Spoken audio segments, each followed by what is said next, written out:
Copyright disclaimer under Section 107 of the Copyright Act 1976. Allowance is made for fair use for purposes such as criticism, comment, news reporting, scholarship, and research. Fair use is a use permitted by copyright statute that might otherwise be infringing. Non-profit, educational, or personal use tips the balance in favor of fair use. এ শহর ভৈরবী সুরে ভোর হওয়ার দৃশ্য ভুলে গেছে অনেক দিন।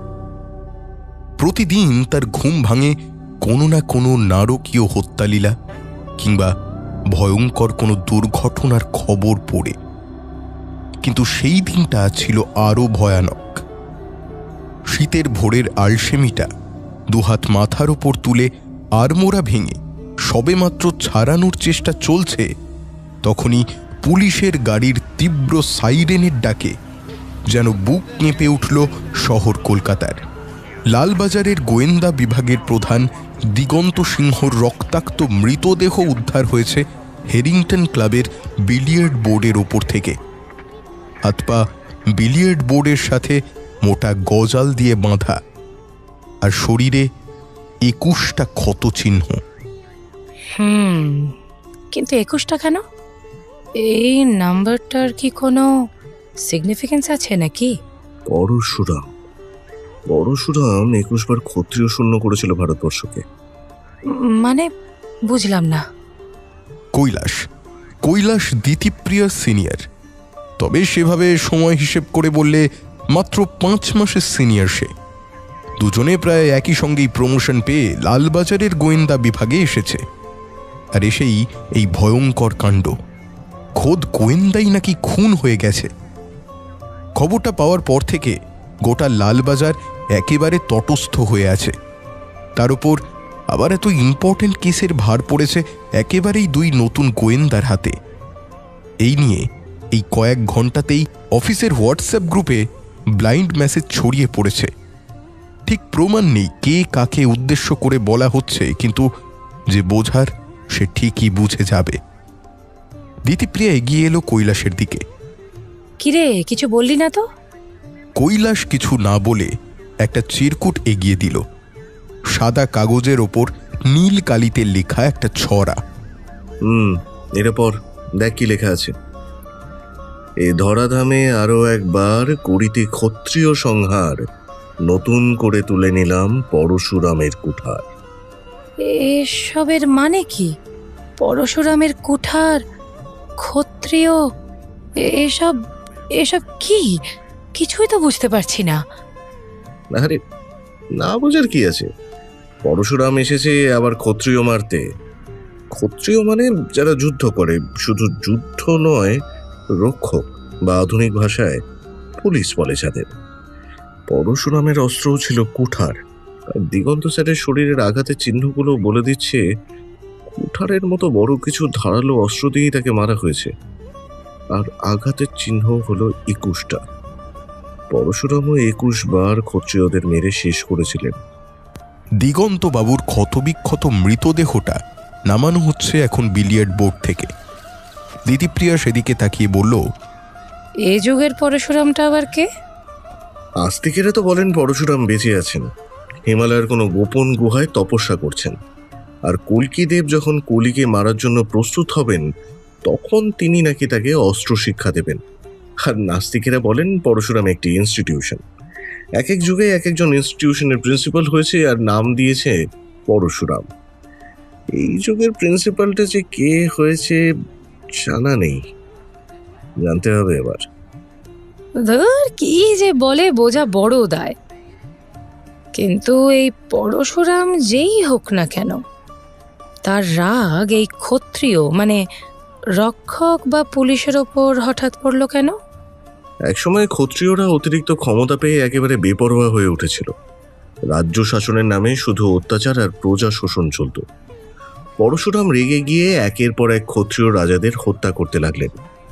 অবশেষে ত্রেতা যুগে এসে রামচন্দ্রকে যখন দেখলেন, উনি বোধহয় একটু সান্ত্বনা পেলেন যে এতদিনে একটা পারফেক্ট রাজা এসেছে। তাই উনি ওই নির্বিচারে খুন করা বন্ধ করলেন। আমাদের পরশুরামের রাগও আধুনিক ক্ষত্রিয়দের উপর, মানে পুলিশের উপর। দেখ, দিগন্ত স্যারের কেসটা তো তুই জানিসই। এমনিতে যত দক্ষ পুলিশ অফিসারই হন না কেন, নারী বিষয়ে দুর্বলতা ছিল প্রচণ্ড। ইন্টারোগেশনের নামে ইলিগালি কত মেয়েকে তুলে এনে যে হেনস্থা করেছে তা কোনো ঠিক নেই। আর সাধারণ চোর অপরাধী তো দূরের কথা, ডিপার্টমেন্টে কোনো মহিলা অফিসারও ভদ্রলোকের সাথে কাজ করতে রাজি হতো না। তাই এইরকম একটা লোকের উপর পরশুরামের রাগ হওয়াটা তো খুব স্বাভাবিক। দিতিপ্রিয়া আর কৈলাস দুজনেই হেরিংটন ক্লাবের পুরনো কাঠের সিঁড়ি দিয়ে নেমে আসছে। কলকাতার পুরনো ঐতিহ্যশালী ক্লাবগুলোর মধ্যে এটি একটি। এখন অবশ্য অনেক জায়গায় আধুনিকতার ছাপ পড়েছে, তবে সেই পুরনো সাহেবি ছোঁয়া এখনো বেশ ভালোই অনুভব করা যায়। সিঁড়ি দিয়ে নামতে নামতেই দিতিপ্রিয়া বলল, পরশুরাম তাহলে সমাজ সংস্কারে নেমেছে বলছিস? অনেকটা তাই বলতে পারিস, কিন্তু আমরা তো নিরুপায়, তাই না? দিগন্ত স্যারের মতো অমানুষকে খুন করলেও তার শাস্তি ফাঁসিই হবে। আর ঝুঁকটা ঘোর কলি বলেই তো কোনো পরশুরাম ইচ্ছে মতো কুঠারাতে সমাজ সংস্কার করতে পারে না।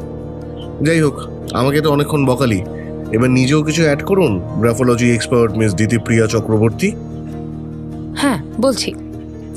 যা বুঝলাম, পরশুরামের লেখা দেখে বোঝা যায় লোকটা খুব জেদি আর মাথা গরম জাতীয়। রাগটা চেপে রাখে, আর যখন সেই রাগের বহিঃপ্রকাশ হয় তখন সেটা মারাত্মক হয়ে যায়। আর এই কয়েকটা লাইন দেখে এইটুকু মনে হচ্ছে লোকটা শিক্ষক এবং খুব সম্ভবত অঙ্কের টিচার। দেখ, ওর লেখার মধ্যে কিন্তু একটা জ্যামিতিক প্যাটার্ন আছে। হতে পারে। কাল শনিবার হ্যারিংটন ক্লাব বন্ধ থাকে। বাঘাযতীন কলেজ আর দীনবন্ধু কলেজের প্রফেসরদের একটা সেমিনারের জন্য নিচের বড় হলটা ভাড়া নেওয়া হয়েছিল। That's great. আমাদের কাজটা তো তাহলে অনেকটা সহজ হয়ে গেল। কলকাতার এতগুলো কলেজে না ঘুরে এই দুটো মাত্র কলেজ দেখলেই হবে। হ্যাঁ, দুটো কলেজ মিলিয়ে তো প্রায় 60 জন প্রফেসর হবেই। সেখানে শুধু অঙ্কের শিক্ষক তাও নয় করে 10-15 জন তো হবেই। অবশ্য সেখানে পুরুষ মহিলা ভাগও থাকবে। তোর কি মনে হয়, আততাই পুরুষ না মহিলা? পুরুষ। লেখার প্যাটার্ন দেখে সেটাই মনে হলো। কিন্তু একটা ব্যাপার ভেবেই কেমন একটা খটকা লাগছে। কি কথা? দিগন্ত স্যার এখানে কেন এসেছিলেন? মানে কি কারণ হতে পারে? Good question. ইনফ্যাক্ট আমিও সেটাই ভাবছিলাম এতক্ষণ। চল দেখি রিসেপশনে জিজ্ঞেস করলে কিছু উত্তর পাওয়া যায় কিনা। চল। রিসেপশনের দিকে যেতে যেতে কৈলাস বলল, তবে মুশকিলটা কি জানিস, তোর এই গ্রাফোলজি কোর্টে খাটে না, তাই এই প্রমাণ দিয়ে লোকটাকে ধরতে পারবো না। আমাদের আরো কিছু কংক্রিট প্রমাণ চাই। জানি জানি। আপাতত এইখানেই কথাবার্তা বলি, তারপর দেখা যাক না কি জানতে পারি। রিসেপশনে দুজন কালো কোট পরা ভদ্রলোক বেশ ভয়ে জড়সড় হয়ে দাঁড়িয়ে আছে। জীবনে প্রথম বোধহয় এমন ভয়ঙ্কর একটা মৃতদেহ দেখেছে সে। ভয় পাওয়াটাই স্বাভাবিক। আপনার নামটা? আগে স্যার, আমি প্রভাস গুপ্ত। আপনি কাল সন্ধ্যায় সেমিনার চলাকালীন এখানে ছিলেন? হ্যাঁ স্যার, ছিলাম তো। আমরা দুজনেই ছিলাম। শনিবার আমাদের ছুটি থাকে, কিন্তু কাল ওই সেমিনারে আসতে হয়েছিল। আচ্ছা, মিস্টার দিগন্ত সিংহ কখন এসেছিলেন বলতে পারেন? এই ধরুন সন্ধ্যে 7টা নাগাদ। আচ্ছা, উনি কেন এসেছিলেন কিছু বলতে পারবেন? মানে কাল তো ওই দুই কলেজের প্রফেসর আর স্টাফ ছাড়া কেউ অ্যালাউড ছিল না। আর যতদূর শুনেছি উনি এই ক্লাবের মেম্বার তো ছিলেন না কোনোদিনই। হ্যাঁ স্যার, আমরাও কিছুটা অবাক হই। ওকে জিজ্ঞেস করতে উনি বললেন দীনবন্ধু কলেজের প্রফেসর করবীর সেন ওকে নাকি ডেকেছেন। আমরা ম্যাডামকে খবর দিলে উনি স্যারকে নিয়ে পাশের একটা ছোট কেবিনে চলে যান। সেখানে ঠিক কি কথা হয় সেটা বলতে পারবো না স্যার। তারপর মানে ওই কেবিন থেকে বেরিয়ে দিগন্ত স্যার কোথায় গেলেন, কখন গেলেন, এই ব্যাপারে কিছু বলতে পারবেন? না স্যার, আসলে তখন এদিকে ডিনারের আয়োজন শুরু হয়ে গেছিল তো। যেহেতু আমাদের ক্লাব কালকে বন্ধ ছিল, তাই লোকজন অনেকেই ছুটি নিয়েছিল। তাই আর কি ডিনারের সময় আমাদেরও হল ঘরে যেতে হয়েছিল। আচ্ছা, উনি বিলিয়ার্ডস রুমে কখন গেলেন কিছু জানেন? না, দিগন্তবাবু কখন ওপরে বিলিয়ার্ড রুমে গেলেন নাকি তাকে কেউ নিয়ে গেল কিছুই দেখতে পাইনি। আপনাদের এই সিসিটিভিটা চালু আছে তো, নাকি সবই অকেজো? আজকাল তো আর কোথাও সিসিটিভি রেখেও লাভ হয় না, কাজের সময় দেখা যায় সব এক একটা শোপিস, কোনটাই কাজ করে না। না স্যার, আমাদের সিসিটিভি চালু আছে, কিন্তু সমস্যা হলো। হ্যাঁ, কিন্তু ক্লাব চালু না থাকায় শুধু সেমিনার হল আর ডিনারের জায়গাটাতেই সিসিটিভি চালু ছিল, তাই তো? হ্যাঁ স্যার। আচ্ছা, এরকম কেন করেন বলুন তো আপনারা? হ্যাঁ, এই সিসিটিভি কি কতজন শিক্ষক কটা ফিশ ফ্রাই এক্সট্রা খাচ্ছে সেটা দেখার জন্য, নাকি শিক্ষকদের ভিড়ে কোনো অপরাধী লুকিয়ে এসে নিশ্চিন্তে নিজের কাজ সারছে কিনা সেটা দেখার জন্য লাগিয়েছেন? কৈলাস এমনিতে খুব ঠান্ডা মাথার ছেলে, অদ্ভুত তার ধৈর্য। ঘন্টার পর ঘন্টা এক জিনিস নিয়ে পড়ে থাকতে পারে, কিন্তু হঠাৎ মাথা গরম হয়ে গেলে আর নিজেকে ধরে রাখতে পারে না। কৈলাসের অমন রূপ দেখে রিসেপশনিস্ট দুজনেরই মুখ আরও কাঁচুমাচু হয়ে গেল। ভাবটা এমনই যেন এক্ষুনি তাদের কেউ জেলে ভরে দিল। দিতিপ্রিয়া একটু হেসে কাঁধে হাত রাখল কৈলাসের। থাম রে কৈলাস, এত আর চাচাস না। বুঝে গেছি, এখান থেকে আর কিচ্ছু হবে না। ওই প্রফেসর করবী সেনকে একবার জিজ্ঞাসা করতে হবে। চল দেখা যাক। দিগন্ত সিংহর বডি পোস্টমর্টমে পাঠিয়ে দেওয়া হলো। তারপর বিলিয়ার্ড রুমটা হলুদ ফিতে দিয়ে মুড়ে আরও যা আনুষঙ্গিক কাজ সেরে ওরা চলে গেল দীনবন্ধু কলেজে। সেখানে গিয়ে প্রফেসর করবী সেনের সাথে দেখা করতে খুব একটা সমস্যা হলো না। সাইকোলজির প্রফেসর ভদ্রমহিলা তখনও ঠিক খবরটা পাননি। কৈলাসদের মুখ থেকে এই ঘটনাটা শুনে একেবারে ভয়ে সাদা হয়ে গেলেন। সে কি, আমার সাথে কাল যখন দেখা হলো তখন তো ঠিকই ছিলেন, কোনো রকম টেনশন তো দেখিনি। তার টেনশন দেখবেনই বা কি করে? উনি কি আর জানতেন যে উনি খুন হতে চলেছেন? দিগন্তবাবু পুলিশ হিসেবে যথেষ্ট ধুরন্ধর। উনি যদি একবার টের পেতেন যে কেউ ওকে টার্গেট করছে, তাহলে উনি খুন হতেন না। ভদ্রমহিলা মুখে একটা হাসির প্রলেপ মাখিয়ে বললেন, হ্যাঁ তাই। আচ্ছা, আপনার সাথে শেষ কথা হওয়ার পর দিগন্তবাবু ঠিক কি করেছিলেন আপনার মনে আছে? উনি কি এখান থেকে চলে গিয়েছিলেন? না, উনি ওখানেই সোফায় বসেছিলেন, সিগারেট খাচ্ছিলেন। হ্যাঁ, আমি চলে গিয়েছিলাম। যদি কিছু মনে না করেন তাহলে একটা কথা বলা যাবে কি? এই ইন্সপেক্টর দিগন্ত সিংহকে আপনি কিভাবে চিনতেন? একেই দিগন্ত সিংহর খুনের কথাটা শুনে করবী ম্যাডামের মুখটা কেমন যেন ফ্যাকাশে হয়ে গিয়েছিল। এখন কৈলাসের প্রশ্নটা শুনে যেন আরও রক্তশূন্য হয়ে গেল। অনেকক্ষণ ধরে ভেবে বিড়বিড় করে বললেন, উনি আমার পূর্ব পরিচিত। ঠিক আছে ম্যাডাম, আপনাকে আর বিরক্ত করছি না, তবে প্লিজ কলকাতার বাইরে এখন কোথাও যাবেন না। আর একান্তই যদি কোথাও যাওয়ার প্রয়োজন হয় একটু লালবাজারে জানিয়ে যাবেন। করবী ম্যাডামের সাথে কথা বলে বেরিয়ে আসছিল কৈলাস আর দিতিপ্রিয়া। স্টাফ রুমের দরজার আশেপাশে স্পেস এত কম, বের হতে গিয়েই কৈলাসের সঙ্গে ধাক্কা লাগলো এক ভদ্রলোকের। ভদ্রলোকের ঝাঁকড়া চুল আর প্রায় বুক অবধি এলোমেলো গজিয়ে ওঠা দাড়ি। ধাক্কার চোটে কৈলাস প্রায় পাশের রেজিস্টার খাতার ওপর পড়ে যাচ্ছিল। ভদ্রলোক কৈলাসকে প্রায় জাপটে ধরে আটকে বললেন, আরে আরে আরে আরে sorry sorry sorry sorry sorry লাগলো না তো? হ্যাঁ, কই দেখি। হে খুব ভুল হয়ে গেছে। না না, ঠিক আছে ঠিক আছে। কৈলাস নিজেকে সামলে নিল। ওদিক থেকে কে যেন বলে উঠল, আরে ভট্টাচ, করো কি বলো তো? সকাল সকাল কলেজে ঢুকেই সকলকে ধাক্কা মারছো কেন? আর বলবেন না, সকালবেলা চায়ের কাপ হাতে সবে খবরের কাগজটা খুলেছি, অমনি দেখি সে কি বিভৎস খুনের বর্ণনা বলুন তো। হ্যাঁ, ঘেন্না ধরে গেল জানেন তো। ইচ্ছে করে সব কাগজগুলো কুটি কুটি করে ছিঁড়ে উড়িয়ে দিই। সকালবেলায় কেউ এমন রক্তারক্তির খবর ছাপে? হ্যাঁ। কৈলাস আর দিতিপ্রিয়া ভদ্রলোকের বকবকানি শুনতে শুনতেই বেরিয়ে গেল কলেজ থেকে।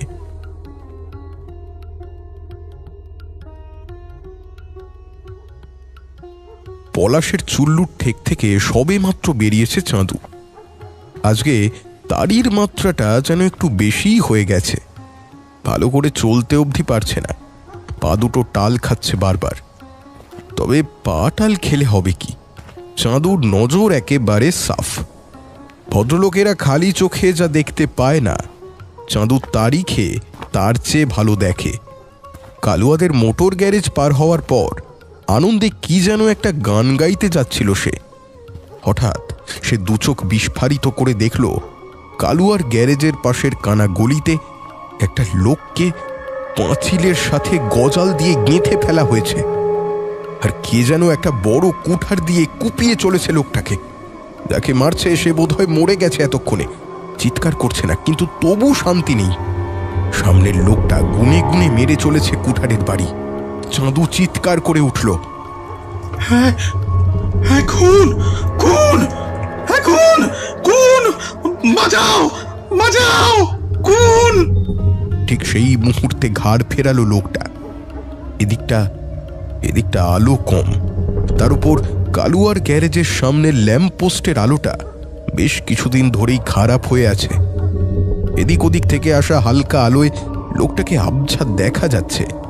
পরনে ধুতি, খালি গা, মাথায় বিশাল চটা, দাড়ি নেমে এসেছে প্রায় কোমর অবধি, গলায় একটা বিশাল রুদ্রাক্ষের মালা, মালাটা ঝুলছে প্রায় হাঁটু অবধি। লোকটার চোখ দুটো একেবারে জবা ফুলের মতো লাল হয়ে গেছে। চাঁদু ভয়ে চিৎকার করে পালাতে গেল, উদ্ভ্রান্তের মতো কোন দিকে যে দৌড়লো তার ঠিক নেই। সামনে একটা বিশাল নালা, পিছনে ঘাড় ঘুরিয়ে দেখার সাহস তার নেই। সন্ধ্যের তারই সব গলা দিয়ে উঠে আসছে। বমি করতে করতেই সেই নালার মধ্যে হুমড়ি খেয়ে পড়ে গেল চাঁদু।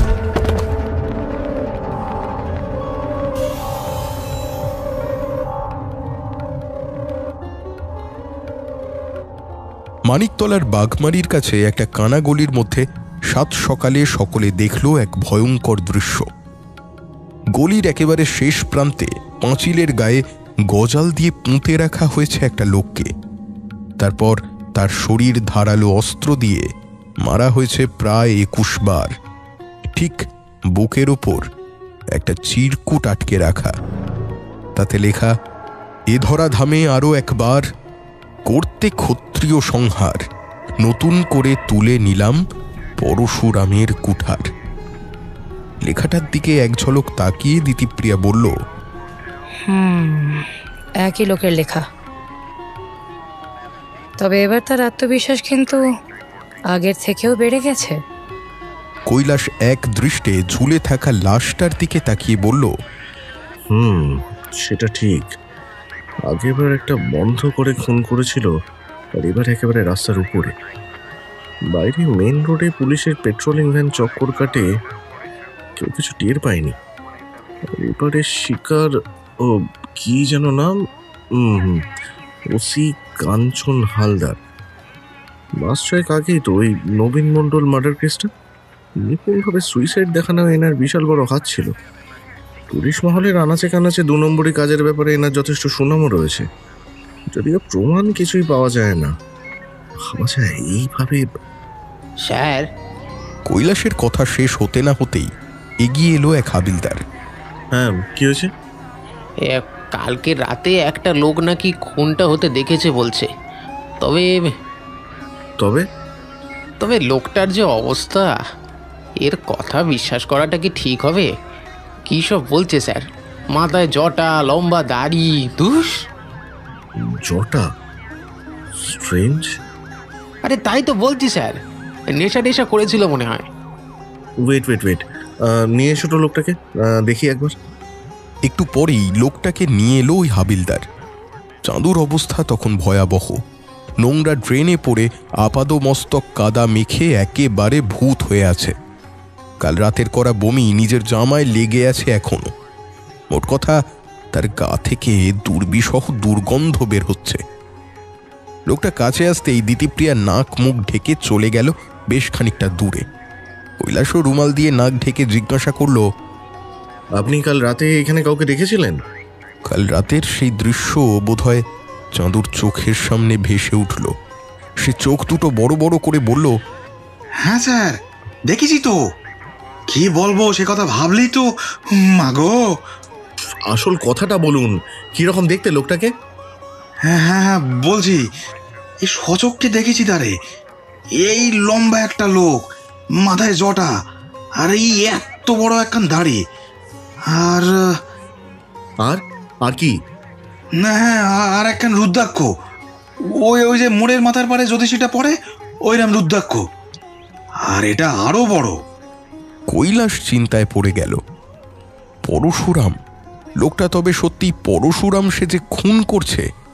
আগেরবার ক্লাবেও কি তবে এই রকম কস্টিউম চেঞ্জ করে খুন করেছে? দোতলার সিসিটিভি অফ ছিল, ওয়াশরুমে গিয়ে চেঞ্জ করাই যায়, কিন্তু এই অবস্থায় কারো চোখে পড়ে গেলে তো ভয়ঙ্কর ব্যাপার হবে। তার মানে বলতে হবে লোকটা প্রচণ্ড কনফিডেন্ট। এত কিছু ভাবতে ভাবতেই কৈলাসের চোখ গেল নিচে রাস্তায় একটা ইঁটের খাঁজের মধ্যে ঢুকে আছে একটা রুদ্রাক্ষ। আর একটা সাদা রুমাল দিয়ে সেটা তুলে এভিডেন্সের ব্যাগে চালান করতে করতে বলল, লোকটা তার মানে ভুল কথা তো বলছেন। এই অন্ধকারে কানাগলির সুযোগ নিয়ে লোকটা পোশাক বদল করেছে, তারপর আবার নিজের পোশাকে বাইরে মেন রোডে গিয়ে মিশে গেছে ভিড়ের মধ্যে। তার মানে যে খুন করতে এসেছে তার কাছে একটা বড় ভারী ব্যাগ থাকবে, ধুতি, চুল, রুদ্রাক্ষ আর বেশ বড় ভারী একটা কুঠার। ক্লাবের সিসিটিভিতে আরেকবার দেখতে হবে কোনো প্রফেসরের হাতে ভারী কোনো বড় ব্যাগ ছিল কিনা। কৈলাসের কথা চাঁদু কিছু না বুঝলেও মুখের দিকে ফ্যাল ফ্যাল করে তাকিয়ে আছে। কৈলাসের বোধহয় বেশ কিছুক্ষণ পরে খেয়াল হয়েছে সে চাঁদুকে এই কথাগুলো বলছিল। ভ্রু কুঁচকে খানিকটা বিরক্ত হয়ে বলল, ঠিক আছে ঠিক আছে, এখন যেতে পারো, পরে থানায় ডাকা হতে পারে। লোকটা চলে যেতে স্বস্তির নিঃশ্বাস ফেলল সে। নাক থেকে রুমাল সরিয়ে পকেটে রাখল। দিতিপ্রিয়াও এগিয়ে এলো লাশের কাছে। কৈলাস আরেকবার ওসি কাঞ্চনের ক্ষতবিক্ষত লাশটার দিকে তাকিয়ে রইল। একটা দীর্ঘশ্বাস ফেলে বলল, এর খেল তো আপাতত খতম, কিন্তু মুশকিলটা হলো এর পরের শিকারটা কে? এই মুহূর্তে সেটাই সবচেয়ে বড় প্রশ্ন। দিতিপ্রিয় এতক্ষণ ওই লাশটার দিকেই তাকিয়েছিল। হঠাৎ কি যেন একটা দেখে চিৎকার করে উঠল, এই দাঁড়া দাঁড়া, একটা ক্লু পেয়েছি, দাঁড়া দাঁড়া দাঁড়া, আমার কাছে একটা ফটো আছে। দিতিপ্রিয়া তাড়াতাড়ি পকেট থেকে মোবাইলটা বের করলো। এই দেখ, ভালো করে লক্ষ্য কর যেটা বলছি। লোকটার ক্ষত চিহ্নগুলোর একটা প্যাটার্ন আছে, দেখ, দুটো পরপর লম্বা লাইন। এটা সংখ্যায় লিখলে দাঁড়ায় 11। কাঞ্চন হালদার, মানে কে লেটারটা 11 নম্বর অ্যালফাবেট। এবার এই কাঞ্চন হালদারের শরীরের ক্ষত চিহ্নগুলো দেখ। দিতিপ্রিয়াকে বলতে হলো না, শরীরের 21টা ক্ষত চিহ্নের রক্ত একসাথে মিলে গেলেও 6টা বেশ বোঝা যাচ্ছে। আর 6 মানে অ্যালফাবেটিক্যালি হচ্ছে এফ। এফ দিয়ে কারাপ্ট অফিসার। এক বাক্যে একজনের নামই সবার আগে মনে পড়ে, Faruk Ahmad. My goodness, Faruk sir তো এখন ভবানী ভবনে বসেন। লোকটা দিগন্ত সিংহের চেয়ে অনেক গুণ বাড়া। মহিলাদের মলেস্ট করতে এর ঝুড়ি নেই, আর তেমনই বদমেজাজ খিটখিটে। আমরা যদি ওকে এখন সাবধান করতে চাই, উল্টো হয়তো আমাদেরই সাসপেন্ড করে দেবে। তবু একবার যেতে তো আমাদের হবেই। আর আমাদের কথা যদি না শোনেন একান্তই, তাহলে কমিশনার স্যারকে দিয়েও তো বলানো যেতে পারে, তাই না? কৈলাস আর দিতিপ্রিয়া বেরিয়ে আসছিল গলি থেকে।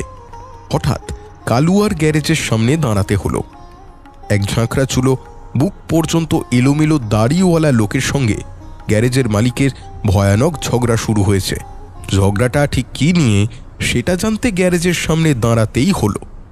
আসলে এই কয়েকদিন আগেই ভদ্রলোককে দেখেছে তো কৈলাস, করবী দেবীর কলেজে। দাদুর আমলের স্কুটার বললেই হলো। তুমি সারাতে পারবে না তাই বলো, নিজেরা কাজ জানে না আর অমনি বলে দেবে ফেলে দিন আপনার স্কুটার।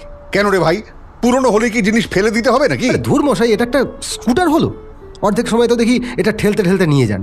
আরে আপনি এতে চড়েন কম, এ আপনার উপরে চড়ে বেশি। ভালো কথা বলছি শুনুন, সময় থাকতে এটা লোহা লক্করের দোকানে বেচে দিন, অনেক ভালো দাম পাবেন। এই চুপ করো তো ছোনা। দাম? আমাকে দাম শেখাতে এসেছো? অঙ্কের মাস্টার মশাইকে অঙ্ক শেখাতে এসেছো? কৈলাস এবার এগিয়ে এলো। ভদ্রলোক তখনও গজগজ করে চলেছে। কি চিনতে পারছেন স্যার? ভদ্রলোক চশমাটা একবার খুলে আরেকবার পরে নিলেন। এরপর কৈলাসের দিকে তাকিয়ে অবিন্যস্ত চুলগুলোকে আরও অবিন্যস্ত করে বললেন, তুমি কে ভাই? আমার কোনো স্টুডেন্ট? কিছু মনে করো না বাবা, আমার আজকাল সব গুলিয়ে যায় কেমন। তা তুমি কোন ইয়ারের স্টুডেন্ট ছিলে? আরে না না স্যার, আমি আপনার স্টুডেন্ট নই। ওই সেদিন আপনার কলেজের স্টাফ রুমে ওই করবী ম্যাডামের সাথে কথা বলে বের হওয়ার সময় আপনার সাথে ধাক্কা লেগে গিয়েছিল। চিনতে পেরেছেন এবার? ভদ্রলোক আবার খানিকক্ষণ এক দৃষ্টে তাকিয়ে কি যেন ভাবলেন, তারপর মাথার চুলগুলো নিয়ে নাড়াচাড়া করে বললেন, ও হ্যাঁ হ্যাঁ, মনে পড়েছে মনে পড়েছে। তা এইখানে কি ব্যাপার, গাড়ি খারাপ হয়ে গেছে নাকি? তাই কালুয়ার হাত কিন্তু খুব ভালো, একটু বেশি ক্যাচ ক্যাচ করে বটে, তবে কাজটা খারাপ করে না। এই কালুয়া, সাহেবের গাড়িখানা একটু দেখে দে তো। না না স্যার, আমার জিপ ঠিক আছে। আপনার সাথে আমার একটু কথা বলা দরকার ছিল। আমার সাথে? আমার সাথে কি ব্যাপারে কথা বলুন তো? ও আচ্ছা আচ্ছা আচ্ছা আচ্ছা, পড়ানোর ব্যাপারে। না না না না ভাই, আমি কলেজের বাইরে কোথাও পড়াই না। না পড়াই, কিন্তু সেটা অন্য কেস, আপনার ক্ষেত্রে চলবে না। না না না, পড়াতে হবে না আপনাকে। এই গ্যারেজের পাশের গলিতেই আসলে একটা... ওরে বাবা, খুন! এই ভয় তো আমি সকাল থেকে স্কুটারটা নিয়ে আসতেই পারছিলাম না এদিকে। উফ বাবারে, এই কদিন আগে ক্লাবে একটা খুন হয়ে গেল, আবার এখানে পাড়ার মধ্যে। শান্তি নেই কোথাও। আপনি এইখানেই থাকেন? হ্যাঁ এইখানে, মানে ওইদিকে ওই দুটো গলির পরে। আপনি অঙ্কের প্রফেসর তাই তো? যেদিন দিগন্ত সিংহ মারা গেলেন ওই দিন ক্লাবের সেমিনারে আপনিও তো ছিলেন। দুর্ভাগ্যবশত ছিলাম। কেন বলুন তো, আমাকে আবার সন্দেহ করছেন নাকি? না না, আমরা আমাদের কাজ করছি মাত্র। না না, সন্দেহ করাই উচিত। আমি শুনেছি দুধে গোয়েন্দারা নাকি নিজেদেরও সন্দেহ করতে ছাড়ে না। 100 বার সন্দেহ করা উচিত, 100 বার সন্দেহ করা উচিত। কেন করবেন না? ওখানে ক্লাবে একটা খুন হলো, ওইখানে আমি ছিলাম। এখানে গলিতে খুন হলো, এই কয়েকটা গলি পরেই আমার বাড়ি। নিশ্চয়ই আমাকেও সন্দেহ করা উচিত। কি করতে হবে আমাকে? হাতের ছাপ দেবেন? না, এক্ষুনি আপনাকে কোনো সন্দেহই করা হচ্ছে না। আর হাতের ছাপ নিয়েও কোনো লাভ নেই, মার্ডার ওয়েপেন পাওয়া যায়নি। আর ভিকটিমের শরীরেও কোনো জায়গায় কোনো হাতের ছাপ নেই। খুনি সম্ভবত গ্লাভস পরেই কাজটা করেছে। তবে আপনার কাছে একটা প্রশ্ন ছিল। আচ্ছা, সেদিন ক্লাবে এমন কাউকে দেখেছিলেন যার কাছে বেশ বড় একটা ব্যাগ ছিল? একটা কুঠার ঢুকে যায় এইরকম একটা ব্যাগ। কুঠার? কি কাণ্ড! কুঠার দিয়ে মারছে নাকি খুনি? AK-47 যুগে আবার কুঠার কি কাণ্ড! হ্যাঁ না, মানে ঠিক কুঠার কেমন বড় হয় তো জানি না, তবে বড় ব্যাগ অনেকের কাছে ছিল। ওই প্রেজেন্টেশন ছিল তো অনেকের, তাই ল্যাপটপ নিয়ে এসেছিল, আমিও নিয়ে গিয়েছিলাম। ঠিক আছে, অনেক ধন্যবাদ। পরে আবার হয়তো একটু দরকার হতে পারে, বিরক্ত করবো খন। আরে সে কি কথা, নিশ্চয়ই নিশ্চয়ই। এই দুটো বাড়ি পরেই আমার বাড়ি, চলে আসবেন যখন খুশি। আমি জেডি ভট্টাচার্য, এখানে জেডি স্যার বললে যে কেউ দেখিয়ে দেবে। ভদ্রলোক আর একবার নিজের চুলে হাত বুলিয়ে বলে উঠলেন, আচ্ছা আসি তাহলে। পুরনো স্কুটারটা ঠেলতে ঠেলতে নিজের বাড়ির দিকে চলে গেলেন অঙ্কের স্যার। দিতিপ্রিয়া এগিয়ে এসে বলল, কেমন না লোকটা, অদ্ভুত টাইপের। আচ্ছা, তুই কি সন্দেহ করছিস নাকি ওকে? এই মুহূর্তে অঙ্কের টিচারই করা ছাড়া আর ওই দিন ক্লাবে উপস্থিত থাকা ছাড়া ওনার বিরুদ্ধে অন্য কোনো অপরাধের প্রমাণ তো পাইনি। ভদ্রলোক যেতে যেতে একবার পিছন ফিরে তাকালেন, অবিন্যস্ত চুলে একটু নাড়া দিয়ে বললেন, এই সামনেই আমার বাড়ি, জেডি স্যার কাউকে বললেই দেখিয়ে দেবে। হ্যাঁ, চলে আসবেন। তারপর কালুয়ার গ্যারেজের পাশের গলিটার দিকে তাকিয়ে ঘেন্নায় নাক মুচকে চলে গেলেন। আমার জন্য সিকিউরিটি? তা কে দেবে আমাকে সিকিউরিটি? তোমার সঙ্গের এই ম্যাডাম দেবে? কৈলাস আর দিতিপ্রিয়া ওপর মহলে বলে ইন্সপেক্টর ফারুক আহমেদের জন্য সিকিউরিটির ব্যবস্থা করেছে, কিন্তু লোকটা এমনই খিটকেল যে সিকিউরিটির নাম শুনে সে তো চোটে আগুন। তার উপর দিতিপ্রিয়ার উপর চোখ পড়ায় একটা ইঙ্গিতপূর্ণ হাসি হেসে বললে, কি ম্যাডাম, দেবেন তো আমাকে সিকিউরিটি? এই অফিসার তো বলছে আমাকে নাকি খুন করতে লোক ঘুরে বেড়াচ্ছে শহরে। আমার কিন্তু খুব ভয় করছে ম্যাডাম, দেবেন তো? হ্যাঁ, দেবেন তো আমাকে সিকিউরিটি? স্যার জানি আপনি খুব এফিশিয়েন্ট, ধরে নিন না কেসটা সলভ করতে আপনার একটু সাহায্য লাগবে। এর আগে দুটো খুন হয়ে গেছে, খুনি নেক্সট টার্গেট আপনি, তাই আমাকে টোপ ফেলে খুনি ধরে প্রমোশন নিতে চাও? তোমাদের নিজের কোনো দম নেই। এই ফারুক আহমদের নামে সব ক্রিমিনালরা কেচোর মতো গুটিয়ে যায়। তুমি শালা কালকের ছোড়া এসেছো আমাকে ক্রিমিনাল কি করে ধরতে হয় সেটা শেখাতে। শোনো, তোমার এই কেস ফাইলটা একবার আমাকে দিয়ে যাও। ওই খুনিকে 2 দিনের মধ্যে ধরে তোমার টেবিলে শুইয়ে দিয়ে আসবো। স্যার আমার কিছু করার নেই, এটা উপর মহলের অর্ডার। 2জন কনস্টেবল সবসময় আপনার কাছাকাছিই থাকবে। কি বললে? 2টো লোক আমার ঘাড়ের উপর নিঃশ্বাস ফেলবে? ইম্পসিবল। ওই বাইরে ওদের থাকতে বলোকে যাও। অবশ্য যদি ম্যাডাম নিজে আমার সিকিউরিটির দায়িত্ব নেন তাহলে হলো গিয়ে অন্য কথা। কি ম্যাডাম, আপনি তো দেখছি নিজেই আপনার সহকারীর পেছনে লুকিয়েই কাটিয়ে দিলেন। হ্যাঁ, অনেকক্ষণ ধরে ব্যাপারটা সহ্য করছে দিতিপ্রিয়া। সিনিয়র অফিসার হিসেবে সম্মান দিয়েই এতক্ষণ চুপ ছিল সে, কিন্তু আর বোধহয় সহ্য করা সম্ভব হলো না তার পক্ষে। এরকম অশালীন ইঙ্গিতপূর্ণ আচরণ এতক্ষণ ধরে কোনোদিন সহ্য করেনি সে। মুহূর্তের মধ্যে কৈলাসের আড়াল থেকে বেরিয়ে প্রায় টেবিল টপকে ঝাঁপিয়ে পড়ল ফারুকের উপর। অতর্কিত ধাক্কায় ফারুক সাহেব পড়ে গেলেন চেয়ার থেকে। এইখানেই বোধহয় একটু ভুল করে ফেলল দিতিপ্রিয়া। এই সামান্য জয়ে সন্তুষ্ট হয়ে একটু বেশি আত্মপ্রসাদ লাভ করে ফেলল। তাই বোধহয় বুঝতে পারল না এবার অ্যাটাকটা আসবে কোন দিক থেকে। ফারুক সাহেব পায়ের প্যাঁচে দিতিপ্রিয়াকে ফেলে দিল মাটিতে, তারপর সোজা ঝাঁপিয়ে পড়ে তাকে উঠিয়ে পেছন থেকে বাঁ হাত দিয়ে গলা চেপে ধরল, আর ডান হাত দিয়ে কোমরের ভাঁজে হাত বোলাতে বোলাতে বলল, আরে ম্যাডাম, আপনি কি সিকিউরিটি দেবেন আমাকে? আপনার তো এখনো হাতও শক্ত হয়নি। অফ টাইমে বরং একটু চলে আসবেন আমার কাছে, আমি আপনাকে একটু আপগ্রেড করিয়ে দেবো খন। দিতিপ্রিয়া রাগে বিরক্তিতে ছটফট করতে লাগলো, কিন্তু কিছুতেই সে ফারুক সাহেবের কবজা থেকে নিজেকে ছাড়াতে পারল না। কিছুক্ষণ পর অবশ্য নিজেই ছেড়ে দিলেন ফারুক সাহেব। তারপর জ্বলন্ত চোখে কৈলাসের দিকে তাকিয়ে বললেন, যা করার ওই বাইরে, গেটের বাইরে করবে। আমার অফিসে আমি আলটিমেট। এখানে একদম পায়ে তারা কষতে আসবে না, একদম শুইয়ে রেখে দেবো বলে দিলাম। দিতিপ্রিয়া রাগে গড়গড় করছে। কৈলাসের হাতটা ধরে একটা টান দিয়ে কানে ফিসফিস করে বলল, হ্যাঁ চল তো, লোকটাকে মরতে দে। কৈলাস আর দাঁড়ালো না। এসব লোকের সাথে বেশিক্ষণ কথা বলার প্রবৃত্তি হয় না তার। অফিসের বাইরে এসে 2জন কনস্টেবলকে সব বুঝিয়ে দিয়ে জিপে এসে বসল। দিতিপ্রিয়ার রাগ তখনও যায়নি, মাথাটা গরম হয়ে আছে। বাইরে এসে বোধহয় একটু শ্বাস ফেলার অবকাশ পেয়ে গাড়ির ওপর মনের শখ মিটিয়ে পরপর কয়েকটা ঘুষি মারল। কি করছিসটা কি তুই? মাথা খারাপ হয়ে গেল নাকি? হ্যাঁ হ্যাঁ হ্যাঁ, মাথা খারাপ হয়ে গেছে আমার। দেখছিস তো কি বিচ্ছিরি লোকটা, কিভাবে কথা বলছিল। আমি একটা পুলিশ অফিসার, ওই লোকটার কলিগ আমার সাথে কিরকম ব্যবহার করছিল দেখেছিস? তাহলে সাধারণ একটা মেয়ের সাথে কিরকম ব্যবহার করবে সেটা ভাব। ওর না মরে যাওয়াই উচিত। হয়তো তুই ঠিকই বলছিস, কিন্তু উই আর ইন ইউনিফর্ম ইয়ার।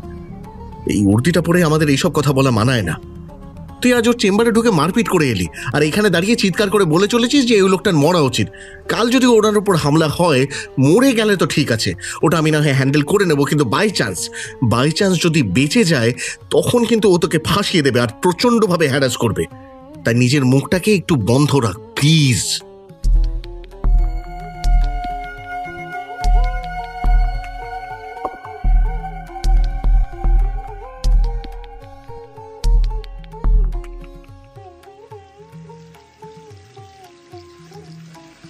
শাওয়ারটা খুলে দিল কাঞ্চনা। ঝরঝর করে বৃষ্টির জলের মতো জল ফুটতে লাগলো। এই 7 দিন হলো বাথরুমের শাওয়ারটা লাগিয়েছে নিজের গ্যাঁটের পয়সা খরচা করে। বেশ আরাম লাগে এভাবে স্নান করতে। সারা শরীরে ব্যথা, এরকম ওপর থেকে জল পড়লে একটু আরাম লাগে। খাটে ওই শালা পুলিশের বাচ্চাটা পড়ে আছে এখনো। থাইয়ের কাছে জলের ছিটে পড়তেই জ্বালা করে উঠল কাঞ্চনার। ব্যথায় কোকিয়ে উঠল সে। এমন কামড়ে ধরেছিল যে ছাড়াতে পারছিল না কাঞ্চনা। এই মালটা যাকে বলে 1 নম্বরের খরুস, একটু বেশি পয়সা দেয় বলে গতরটাকে পুরো কিনে নেয়। একবার শালা এই শরীরের ওপর চাপলে আর পরের খদ্দেরকে ঘরে ডাকতে পারে না কাঞ্চনা। সারা রাতটা ম্যাতার মতো পড়ে না থাকলে আর পরের দিন চলতেও পারে না সে ঠিক করে। বেশ খানিকক্ষণ শাওয়ারের জলে স্নান করে একবার কপালে হাত ছোঁয়ালো কাঞ্চনা। হে ঠাকুর, তোমার কি আমার কোনো কথাই কানে যায় না নাকি? আমার কোনো কথাই তো তুমি শোনো না। আজ শালা শরীরটাও একটু দিচ্ছে না, পুরো দম বার করে দিয়েছে জানোয়ারটা। ঠাকুর, এটুকু অন্তত শোনো, ও যেন রাতে আর এখানে না থাকে। একটু মদ গিলে যেন এখান থেকে চলে যায়। তাতে যদি 2 পয়সা কমও হয় হোক তাও চলবে, কিন্তু ও যেন রাতে এখানে আর না থাকে। ঠাকুর, এটা একটু দেখো। নিজের মনেই বিড়বিড় করতে করতে হাত কাটা নাইটিখানা কোনো মতে চাপিয়ে বাথরুম থেকে বেরোলো সে। কিন্তু বের হতেই কিসে যেন পা পিছলে আছাড় খেয়ে পড়ল মাটিতে। এমনিতেই আজ হাতে পায়ে কোমরে অসহ্য ব্যথা, তার উপর এরকমভাবে পড়ে গিয়ে আর মাথা ঠিক রাখতে পারল না সে। গড়গড় করে বলতে শুরু করে দিল, আবে এ শালা, কি ফেলেছিস রে? মদের বোতলখানা উল্টে ভেঙে ফেললি নাকি বমি করে ভাসিয়েছিস? শালা, তোর কি প্রাণে একটুও দয়া মায়া বলতে কিছু নেই নাকি? একটু আগে বিছানায় ফেলে আমার শালা চামড়া উঠিয়ে ছেড়েছিস, এখন বোধহয় কোমরটাই ভেঙে দিল রে। উফ, এর চেয়ে শালা গলায় পা দিয়ে মেরে ফেললি না কেন? এক নাগারে বকবক করতে করতে হঠাৎ হুঁশ এলো কাঞ্চনার। যার ওপর পা পড়ে পিছলে পড়ে গিয়েছিল সেটা মদ বা বমি নয়, তার সামনে পড়ে আছে রক্ত। রক্তটা গড়িয়ে আসছে সামনের দেওয়াল থেকে। আর সেদিকে তাকাতেই গা গুলিয়ে উঠল তার। এই মিনিট 15 আগে যে লোকটা তার শরীরের ওপর দাপিয়ে বেরিয়েছে তাকে কে যেন ওই দেওয়ালের সাথে গজাল দিয়ে পুঁতে রেখেছে। তার শরীরটা ভেসে যাচ্ছে রক্তে। পেটের ভেতর থেকে গুলিয়ে উঠে একটা চিৎকার বেরিয়ে এলো কাঞ্চনার শরীর থেকে। তারপর সে নিজেও অজ্ঞান হয়ে পড়ে গেল মাটিতে।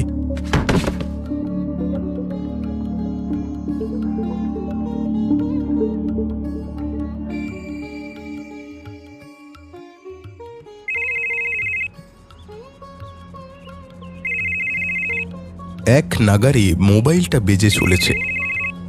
দিতিপ্রিয়া বেডসাইড টেবিলে হাতড়ে হাতড়ে অ্যালার্ম ক্লকটা খুঁজে বেড়াচ্ছে। আসলে ঘুমের ঘোরে ঠিক ধরতে পারছে না এটা মোবাইলের আওয়াজ নাকি ঘড়ির। মোবাইলের রিংটোনটা বাজতে বাজতে একসময় থেমে গেল। তখনই বোধহয় হুঁশ ফিরল দিতিপ্রিয়ার। এত ভোরে আবার কে ফোন করল? সামান্য বিরক্তি নিয়ে উঠে বসে আবার ফোনটা হাতে নিতেই সেটা বেজে উঠল। কৈলাসের ফোন। কি একটা অজানা আশঙ্কা নিয়ে ফোনটা তাড়াতাড়ি ধরল দিতিপ্রিয়া। সে কিছু বলার আগেই কৈলাস বলে উঠল, কিরে, ঘুমোচ্ছিস নাকি? তোর অভিশাপ কিন্তু ফুলে গেছে। লোকটাকে দেওয়ালে টাঙানো অবস্থায় দেখতে চাইলে এক্ষুনি কালীঘাটের রেড লাইট এরিয়ায় চলে আয়। মাই গুডনেস, বাট কি যাতা বলছিস?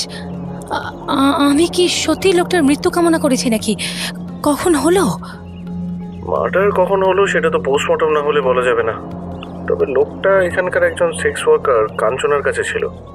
ওই মহিলার কথা ধরলে সে 15-20 মিনিটের জন্য স্নান করতে বাথরুমে যায়। তার আগে অবধি লোকটা জ্যান্তই ছিল। মেয়েটা স্নান করে এসে এই কাণ্ড দেখে। যাই হোক, তুই চলে আয়। দিতিপ্রিয়া যখন স্পটে এসে পৌঁছল তখন বেশ সকাল হয়ে গেছে। চারিদিকটা এখনো থমথমে হয়ে রয়েছে। ছোট্ট এক ফালি ঘরটার মাটিতে চাপ চাপ রক্ত লেগে। কাঞ্চনা পিছলে যাওয়ায় বোধহয় আরও ছড়িয়েছে রক্তটা। দিতিপ্রিয়া এসে ফারুক সাহেবের কপালের ওপর গেঁথে রাখা চিরকুটটা হাতে নিয়ে বলল, লোকটা কিন্তু ক্রমশ বেশ ডেসপারেট হয়ে যাচ্ছে। প্রথমে একটা ক্লাবের ফাঁকা দোতলার বন্ধ দরজার আড়ালে, তারপর একেবারে প্রকাশ্য রাস্তায়, আর এইবারে একেবারে রেড লাইট এরিয়ার এক চিলতে ঘরে, যেখানে এই ঘরে কি হয় পাশের ঘর থেকে পরিষ্কার বোঝা যায়। তার উপরে কাঞ্চনা বাথরুমে ছিল। সেখান থেকেও বুঝতে পারিনি যে ঘরের মধ্যে কি হচ্ছে। এতটাই নিঃশব্দে কাজ করে গেছে খুনি। হ্যাঁ সেটাই তো, এতগুলো আঘাত করলো, এরকম রক্তারক্তি ব্যাপার ঘটালো, তাতেও কেউ কিচ্ছু টের পেল না। দেওয়ালে তো গজাল ফুটলো, তাও আওয়াজ এলো না কারো কানে। স্ট্রেঞ্জ। যে দেওয়ালে গজাল পুঁতেছে তার পাশের ঘরটা কাল রাতে বন্ধ ছিল। এটা 3 দিনের জন্য বাইরে কোথাও গেছে। আর চিৎকারের জন্য যদি বলিস তবে সেটার উত্তর তো দুজনের আগের পোস্টমর্টমে দিয়ে দিয়েছে। খুনি প্রথম আঘাতটা করে গলার নলির উপরে। এই ভিকটিম আর চিৎকার অন্তত করতে পারে না। আর কারোর কথা জানি না, কিন্তু এই ফারুক আহমেদ, এর সাথে তো 2 দিন আগেই মিট করলাম। লোকটা যথেষ্ট ফ্লেক্সিবল, একেও এত সহজে ঘায়েল করে ফেললো। বেশ অবাক লাগছে ভেবে। তুই যখন ফারুক স্যারের কাছে মার খেয়েছিলি তখন লোকটা হুঁশে ছিল, কিন্তু এইখানে অলরেডি হাফ বোতল মদ খেয়ে নিয়েছে, তারপর কাঞ্চনার সাথেও অনেকক্ষণ সময় কাটিয়েছে। মানে বলতে চাইছি যে লোকটা তখন অতটা ফোকাস ছিল না। কৈলাস আর দিতিপ্রিয়ার কথা এবার একটু থামাতে হলো। বাইরে কি যেন একটা বদখত আওয়াজ হচ্ছে, প্রচণ্ড বিরক্তিকর একটা ঘ্যার ঘ্যার আওয়াজ। কৈলাস নাক মুচকে একবার কাঞ্চনার ঘর থেকে বেরিয়ে এলো, আর এসেই অবাক হয়ে গেল।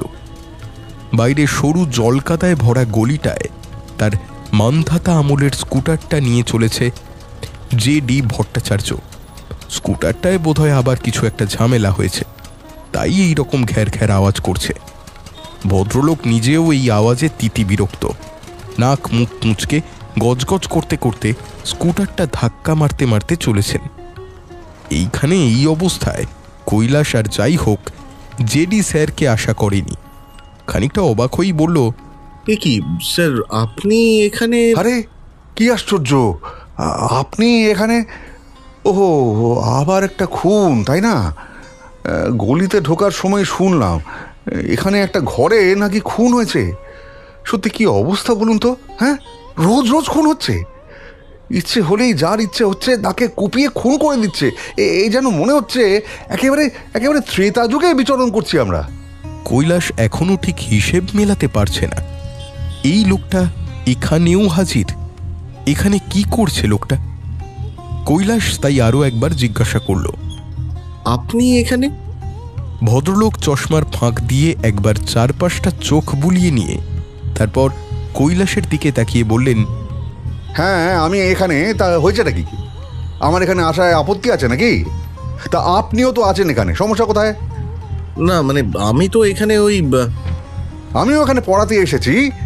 এই যে একেবারে কোনার গোল মতো বাড়িটা, ওখানে রোজ সকালে আমি পড়াতে আসি।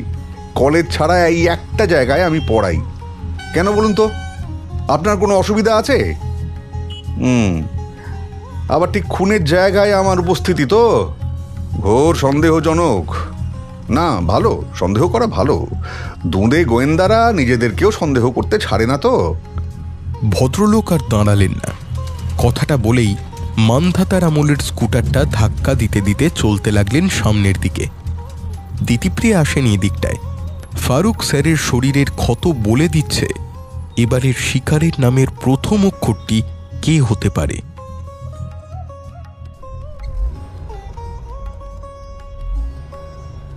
এটা তো মানিকতলার দিকে, এদিকে হঠাৎ যাচ্ছিস কেন? আবার ওই গ্যারেজের পাশের স্পটটা, ওখানে এতদিন বাদে আবার কিছু খুঁজে পাবি কি? না, ওখানে নয়, ওই জায়গাটা 2-1 গলি পরে। জেডি স্যারের বাড়ি। তুই কি লোকটাকে সন্দেহ করছিস? কৈলাস ক্রমশ কেমন যেন আনমনা হয়ে গেল। কি একটা যেন ভাবতে ভাবতে বিড়বিড় করে বলল, সন্দেহ করাটা ভালো। দুধে গোয়েন্দারা নিজেদেরকেও সন্দেহ করতে ছাড়ে না। লোকটা প্রত্যেকটা খুনের জায়গায় আগে অথবা পরে উপস্থিত, কিন্তু কেন? Just coincidence? না না না। ভদ্রলোক বলেছিলেন কালুয়ার গ্যারেজের আশেপাশে গিয়ে জেডি স্যার বললে লোকে দেখিয়ে দেবে তাঁর বাড়ি। সেই জায়গার ব্যাপারটা একটু অন্যরকম হলো। নাম বলতে কেউ চিনতে পারল না। পরে কৈলাস ভদ্রলোকের চেহারার বর্ণনা দিতে এবং তিনি অঙ্ক পড়ান বলবার পর একজন বলে উঠলেন, জেডি স্যার? তাই বলুন, তাই বলুন। ওই যে কর্নারের বাড়িটা দেখতে পাচ্ছেন, ওইটাই হলো গিয়ে জেডি স্যারের বাড়ি। কর্নারে যে কোনো বাড়ি আছে সেটাই এতক্ষণ চোখে পড়েনি কৈলাসের। দুটো বেশ বড়সড় আম গাছ, একটা পেয়ারা গাছ আর একটা লম্বা সুপারি গাছ বাড়িটাকে পুরো যেন আড়াল করে রেখেছিল। গাছগাছালির আড়াল সরিয়ে একটা রং চটে যাওয়া নিচের দিকে টিনের তাপ্তি মারা দরজার পাশের বেলটা বাজালো কৈলাস, কিন্তু মনে হয় বেলটা খারাপ। বার কয়েক সেটা টেপাটিপি করে কৈলাস এবার দরজার মধ্যে দু ঘা দিল, তাতেও কোনো লাভ হলো না। বেশ কিছুক্ষণ দাঁড়িয়ে থাকার পর কৈলাস এবার গলা তুলে রীতিমতো চেঁচাতে লাগলো, sir, sir, JD sir, sir, JD sir. বেশ কিছুক্ষণ ডাকাডাকির পর ধুতি পরে খালি গায়ে হাতে ধুনুচি নিয়ে চারিদিকে ঘোরাতে ঘোরাতে পাশের পেয়ারা গাছে ঢাকা একটা বারান্দা দিয়ে উঁকি দিলেন জেডি স্যার। কি যেন একটা বিড়বিড় করছিলেন, বোধহয় মন্ত্রপাঠ করছিলেন। সেটা থামিয়ে একগাল হেসে বলে উঠলেন, আরে কি কাণ্ড, পুলিশবাবু যে অনেকক্ষণ দাঁড়িয়ে আছেন বুঝি? আমার কলিং বেলটা আবার ছাই খারাপ হয়ে গেছে কদিন আগে, ওই সন্ধে দিচ্ছিলাম তো তাই শুনতে পাইনি। অনেকক্ষণ দাঁড়িয়েছিলেন বুঝি? এই সদর দরজার সামনে অতিথি দাঁড়িয়ে থাকা খুবই বাজে ব্যাপার। আর একটু দাঁড়ান, আমি চাবি নিয়ে আসছি। ভদ্রলোক ধনুচি হাতে ভেতরে চলে গেলেন। দিতিপ্রিয়া মুখ বেঁকিয়ে খানিকটা গজগজ করতে করতে বলল, একটা দরজা সেটা লাথি মারলে ভেঙে যায়, সেটাকে আবার তালা দিয়ে রেখেছে। যত সব, ভেতরে কি সম্পত্তি রেখেছে কে জানে। ওসব বাদ দে, নিজের অবজারভেশন পাওয়ারের একটু পরিচয় দে তো। এই গাছগাছালির মধ্যে ঠিক দেখতে পেলাম না। লোকটার গলায় কি একটা রুদ্রাক্ষর মালা পড়েছিল? হ্যাঁ, বললো তো সন্ধে দিচ্ছিল, হয়তো পুজো করার সময় রুদ্রাক্ষ পরে। যেরকম বড় সাইজের মালা, তাতে 108টা রুদ্রাক্ষ থাকারই কথা। কি মনে হচ্ছে সবকটা রুদ্রাক্ষ ছিল? দিতিপ্রিয়া বারান্দা দিয়ে উঁকি দিয়ে আরেকবার ভদ্রলোককে দেখার চেষ্টা করে বলল, আরে বাবা, আগে বলবি তো। এরকম একটা মালা গলায় পড়া অবস্থায় দেখে কি করে গুনবো কটা বীজ, ভেরি সরি, রুদ্রাক্ষ আছে। এর পরের বার তো নির্ঘাত কস্টিউম চেঞ্জ করে আসবে, তখন তার দেখাও যাবে না। ইস। দিতিপ্রিয়ার কথা শেষ হতে না হতেই জেডি স্যার হাজির। দরজার পিছনে তালা খোলার আওয়াজ শোনা গেল। সন্ধে না হতেই তালা দিয়ে দিয়েছেন স্যার? হ্যাঁ, ওই আর কি, একা মানুষ, যতটা কাজ গুছিয়ে রাখা যায় আর কি। তা আমার এখানে কি ব্যাপার? ও, তদন্তের ব্যাপারে নাকি? তা সন্দেহ করা ভালো ভালো। বাড়িটা কেমন যেন অন্ধকার। দরজা দিয়ে ঢুকে একটা সিঁড়ি ওপরে চলে গেছে, নিচে দুটো ঘর। একটা ঘর থেকে বইপত্রের পাহাড় দেখা যাচ্ছে। এই ঘরে বোধহয় ভদ্রলোক পড়াশুনো করেন। আর একটা ঘর থেকে ওষুধ আর ফিনাইলের গন্ধ আসছে। কৈলাস একবার উঁকি দিয়ে দেখল এক বয়স্কা মহিলা শুয়ে আছেন বিছানায়, প্রায় মৃতপ্রায় অবস্থা। জেডি স্যার সেদিকে তাকিয়ে বললেন, আমার মা প্রায় 20 বছর হলো বিছানায় শয্যাশায়ী। ওই প্রাণটাই আছে, চলতে ফিরতে বলতে কিছুই পারেন না। কৈলাস চোখ দুটো মাটির দিকে নামিয়ে নিল। ওপরেও দুটো ঘর, একটায় আমি থাকি আর একটা হলো ঠাকুর ঘর। সব একেবারে চোখের সামনে আছে, আপনি ইচ্ছে হলে ঘুরে টুরে দেখতে পারেন। এ বাড়িতে আমি আর মা ছাড়া কেউ থাকে না, মায়ের দেখাশুনো আমিই করি। যখন বাড়ি থাকি না, ওইভাবেই পড়ে থাকেন মহিলা। কি আর হবে, সবই কর্মফল, কর্মফল সকলকেই ভোগ করতে হয়। আচ্ছা, আপনি দিগন্ত সিংহ, কাঞ্চন হালদার কিংবা ফারুক আহমদকে চিনতেন? আচ্ছা, আপনি জেমস মাইনার্ড, অক্ষয় ভেঙ্কটেশ, হুগো দুমিনলি এদের চেনেন? কৈলাস অবাক হয়ে তাকালো জেডি স্যারের দিকে। ভদ্রলোক হো হো করে হেসে উঠলেন। Recent film medalist. আপনি যেমন এদের চেনেন না, আমিও তেমন আপনার বলা একজনেরও নাম জানি না। তবে এদের মধ্যে একজনকে সামান্য চিনি, ওই প্রথমজন, দিগন্ত সিংহ। ভদ্রলোক আমাদের কলেজে বেশ কয়েকবার এসেছেন। আমাদের কলেজের একজন প্রফেসর করবি ম্যাডাম ওর সাথে দেখা করতে বার কয়েক এসেছেন। ওকে দেখলেই ভদ্রমহিলা দেখতাম খুব আপসেট হয়ে যেতেন, জানেন তো। আমার আবার এসব বেয়াদবি সহ্য হয় না। ভদ্রলোককে বার কয়েক ধমকও দিয়েছিলাম। আমার জামার কলার ধরে শাসানি দিয়েছিল, অন্যের পার্সোনাল ব্যাপারে নাক গলাতে গেলে নাকি আমার নাক ভেঙে দেবে। হ্যাঁ, তা এই জন্যই বুঝি আমি খুন করে দিয়েছি লোকটাকে? হ্যাঁ, কি মনে হয়? দেখুন, ওভাবে ভাববেন না স্যার। আমি কিন্তু এখনো আপনাকে সন্দেহ করছি না, তবে আপনি প্রত্যেকটা খুনের আগে বা পরে সেই জায়গায় উপস্থিত ছিলেন, তাই আপনাকে একটু জিজ্ঞাসা করতে চাই কেমন কিছু সন্দেহজনক দেখেছিলেন কিনা। কি দেখবো বলুন তো? ও আচ্ছা, ওই কুঠার রাখার মতো বড় ব্যাগ। হ্যাঁ, ক্লাবে তো অনেকের হাতে ছিল, বললাম তো সেদিন প্রেজেন্টেশন ছিল, সেদিন ল্যাপটপ নেওয়ার জন্য অনেকেই বড় বড় ব্যাগ নিয়ে গিয়েছিল। কালুয়ার গ্যারেজের সামনে যখন গিয়েছিলাম তখন তো খুন হয়ে গেছে সকালবেলায়। কাগজ করাবার জন্যে অনেকে বড় বস্তা নিয়ে আস্তাকুটের পাশে ঘোরাফেরা করছিল। আর বুঝেছি। আচ্ছা, একটু ওয়াশরুমে যাওয়া যাবে কি? হ্যাঁ, নিশ্চয়ই, ওপরে ডান দিকে সোজা। কৈলাস চলে গেল ওপরে। দিতিপ্রিয়া এদিক ওদিক ঘাড় ঘুরিয়ে দেখে যাচ্ছে। পুরো মাটি থেকে সিলিং পর্যন্ত বইয়ে ঠাসা। একটু চাটা চলবে নাকি? হ্যাঁ, অবশ্য এই বাড়িতে আমি ছাড়া দ্বিতীয় কেউ চা করে দেওয়ার উপযুক্ত নেই। আর চাটা যে আমি খুব ভালো বানাই তা নয়। না থাক, দরকার নেই। ভদ্রলোক একটা টুলে বসেছিলেন, সেটা একটু টেনে সামনে নিয়ে এলেন। যে লোকটা এত অপমান করলো আপনাকে, মনে মনে যার মৃত্যু কামনা করছিলেন, তার হত্যাকারীকে খুঁজতে হচ্ছে। কি ট্র্যাজেডি না লাইফের। দিতিপ্রিয়া অবাক হয়ে তাকালো ভদ্রলোকের দিকে। কি বলতে চায় লোকটা? ওই যে আপনাদের ফারুক স্যার সম্বন্ধে বলছিলাম।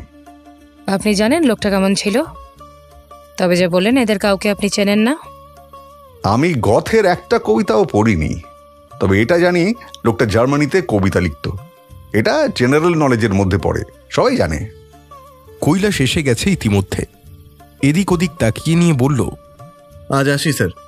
আচ্ছা, বাই দ্য ওয়ে, সেদিন শুধু অর্ধেকটা জেনেছিলাম। আপনার পুরো নামটা স্যার? একটু বেশ খটোমটো নাম আছে, সকলে ঠিকমতো উচ্চারণ করতে পারে না। সেটা হলো যমদগ্নেয় ভট্টাচার্য। সত্যি খুব কঠিন নাম। কৈলাস আর দিতিপ্রিয়া দুজনেই উঠে পড়ল। প্রায় দরজার কাছে এসে বের হতে যাবে, ভদ্রলোক বললেন, আচ্ছা, কাগজে পড়লাম খুনি নাকি কি সব সংকেত দিচ্ছে পরের বলির পাঠা কে হবে। তা এর পরের পাঠাটা কে? মানে ওই আর কি, কে খুন হবে সেটা কিছু জানতে পারলেন? মানে আমি তাহলে একটু সাবধানে থাকবো আর কি। খুন যেখানে হবে তার ধারে কাছে আমি আর থাকবো না। কৈলাস স্থির দৃষ্টিতে একটু তাকিয়ে রইল জেডি স্যারের দিকে, তারপর আস্তে করে বলল, ত্রিদীপ পুরকায়স্থ, তবে এবার আপনার থাকার সম্ভাবনাটা খুবই কম। ভদ্রলোকের বাড়ি রিসরায়, ওনার কাজ কারবারও সব ওই দিকটাতেই। হাওড়ার দিক থেকে আসা বেশ কয়েকটা ট্রাক ভদ্রলোক বিনা চেকিংয়ে ছেড়ে দিয়েছেন বলে একটা রব উঠেছিল এক সময়। অনেকে বলে লোকটা নাকি আন্ডারওয়ার্ল্ডের সাথে যোগাযোগও আছে, বিশেষত মাদক পাচারের ক্ষেত্রে লোকটার নাকি বেশ বড় একটা ইনভলভমেন্টও আছে। তবে কোনো পাক্কা খবর নেই, আর নেই বলেই লোকটাকে ধরা যায় না। দেখাই যাক না। হ্যাঁ, সেই পরপর যেভাবে খুনগুলো হচ্ছে, প্রথমে ক্লাবের মধ্যে, তারপরেরগুলো একেবারে প্রায় প্রকাশ্য রাস্তায়। শেষেরটা তো একটা ওই এক হাট লোকের মাঝখানে। এরপর আবার না আপনার নাকের ডগায় খুন করে যায়। কৈলাস খানিকটা অবাক হয়ে তাকালো ভদ্রলোকের দিকে। লোকটা কি একেবারেই নিষ্পাপ ভোলে ভালা গোছের? যা বলল তা কি না বুঝে বলল, নাকি কায়দা করে হুমকি দিল? পুরনো উত্তর কলকাতার পাড়া, সন্ধে গাঢ় হচ্ছে ক্রমশ। চারিদিকের ঘরগুলোর জানালার পাখির ফাঁক দিয়ে হারমোনিয়ামের বিকট স্বর, আর তার সাথে এক দুকলি রবীন্দ্রসঙ্গীত ভেসে আসছে। আবার সেসব ছাপিয়ে কখনো শাঁখে ফুঁ দেওয়ার আওয়াজ। কৈলাস আর দিতিপ্রিয়ার গাড়িটা চলে গেল আস্তে আস্তে। জেডি স্যার বেশ কিছুক্ষণ আমগাছ তলায় গলির শেষ প্রান্তের দিকে চেয়ে রইলেন। কৈলাসদের গাড়ি অদৃশ্য হয়ে যাওয়ার পরেও ওখানেই দাঁড়িয়ে রইলেন খানিকক্ষণ। তারপর ধীরে ধীরে বাড়ির পথ ধরলেন। বাড়ি এসে সোজা চলে গেলেন দোতলায়। পুজোর ঘরে ঠাকুরের সামনে রুদ্রাক্ষের মালাটা রাখা, সেটা হাতে নিয়ে একবার চোখের সামনে নিয়ে এলেন। তারপর কেমন যেন অদ্ভুতভাবে হেসে উঠলেন।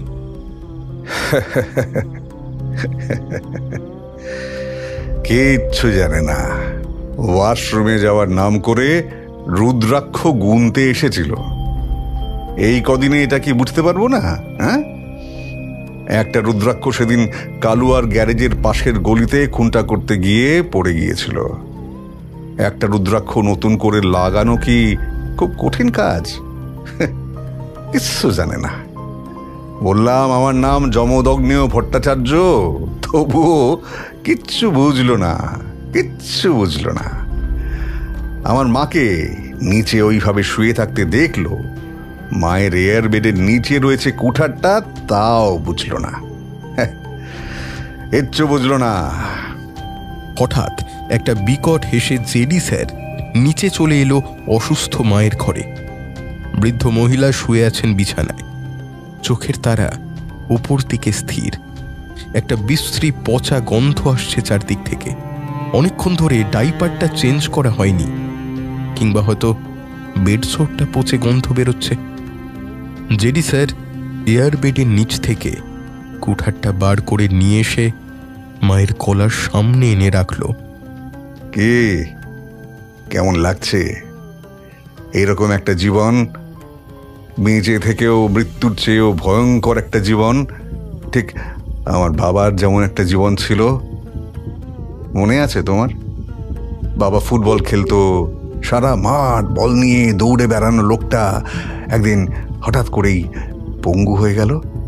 বিপক্ষের এক প্লেয়ারের বুটের স্পাইক ঢুকে গেছিল একেবারে শিরদাঁড়ার মাঝখানে। তারপর থেকে লোকটা আর চলাফেরা তো দূরের কথা, বিছানাতেও এপাশ ওপাশ করতে পারতো না। যে লোকটা একসময় সারা মাঠ দৌড়ে বেড়াতো, সে একভাবে বিছানায় শুয়ে কাটিয়ে দিল প্রায় 10টা বছর। তারপর একদিন দুম করে মরে গিয়ে বেঁচে গেল। এই 10টা বছর তুমি বাবার সাথে কি করেছিলে মনে আছে? সকালবেলা কিছু একটা কোনো মতে খাইয়ে দিয়ে চলে যেতে অফিসে। সেখানে কাজ যত না করতে, নতুন বসের সাথে প্রেম করতে বেশি।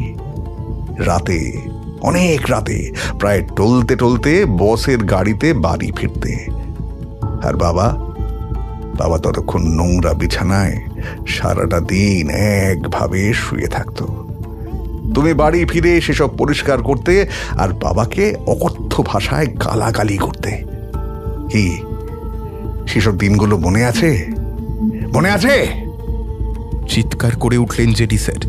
ভদ্রমহিলা কিছু বললেন, তবে তার চোখ দিয়ে যে জল গড়িয়ে পড়ছে অবিরাম, সেটা হয়তো বলে দিচ্ছে সেদিনের সব কথা মনে আছে তার। জেডি স্যার এবার আরো একটু ঝুঁকে এলেন মায়ের দিকে।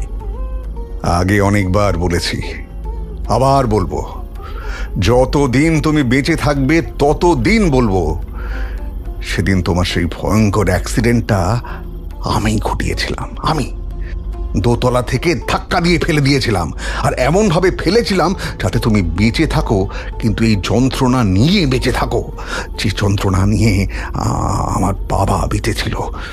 তুমিও ঠিক এইভাবে বেঁচে থাকবে। খানিকক্ষণ ভদ্রমহিলার সেই তারা না কাঁপা চোখের দিকে এক দৃষ্টে তাকিয়ে আবার অট্টহাস্য করে উঠলেন জেডি স্যার। কেউ কিচ্ছু বুঝলো না, কিচ্ছু বুঝলো না। আমার নাম যমদগ্নেয় ভট্টাচার্য। আমার বাবা আমার নাম রেখেছিল যমদগ্নেয়, মানে জানো? যমদগ্নির ছেলে, মানে পরশুরাম। পরশুরাম তার মায়ের মাথা নিজের হাতে কেটে নিয়েছিল।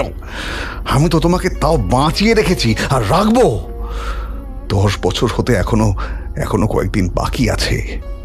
তার আগে তো তোমার কিছুতেই মরা চলবে না, বুঝেছ? কৈলাসদের গাড়িটা বেশ খানিকক্ষণ নিজের ছন্দে এগোতে এগোতে হঠাৎ লাল সিগন্যালে ধাক্কা খেয়ে দাঁড়িয়ে রইল মানিকতলা ক্রসিংয়ে। রে, কি ভাবছিস? লোকটা কেমন জানো না? আমাকে গড়গড় করে সব খুন হয়ে যাওয়া অফিসারদের পাস্ট হিস্ট্রি বলে গেল। আমি জিজ্ঞেস করাতে বলল এগুলো নাকি জেনারেল নলেজ, সবাই জানে। কি মনে হলো বলতো? লোকটা কি পরশুরাম? হ্যাঁ। কি বলছিস? দিতিপ্রিয়া অবাক হয়ে তাকালো কৈলাসের দিকে। কি বলছে কি ও? কৈলাস হেসে উঠল। শুনলি না নামটা কি বলল? যমদগ্নেহ ভট্টাচার্য। পার্বতীর অভিশাপ ছিল পরশুরামের উপরে, ভবিষ্যতে কেউ তার নিজের সন্তানের নাম পরশুরাম রাখবে না, তাই বোধহয় এরকম ঘুরিয়ে নাম রাখা হয়েছে, যমদগ্নের পুত্র যমদগ্নেয়। তাই পরশুরাম তো বটেই, তবে এই যে আমাদের খুনি পরশুরাম সেটা এখনো বলতে পারবো না। অসমে যাওয়ার নাম করে উপরে গিয়ে ওনার রুদ্রাক্ষর মালাটাও দেখে এলাম। 108টা রুদ্রাক্ষরই আছে, কিন্তু মনে হচ্ছে সুতোটা নতুন নতুন করে মালাটা গাঁথা হয়েছে। এখনো সেরকম কোনো প্রমাণ পেলাম না রে। তবে কেন জানি না মন বলছে এই লোকটার সামনে একটা রূপ আর পেছনে একটা ভয়ঙ্কর রূপ লুকিয়ে আছে। হাওড়ায় লোকটার কোনোভাবে যাওয়ার কথা নয়, তবু যদি লোকটা কোনোভাবে এসে যায় তবে তো একটু ভাবতেই হবে।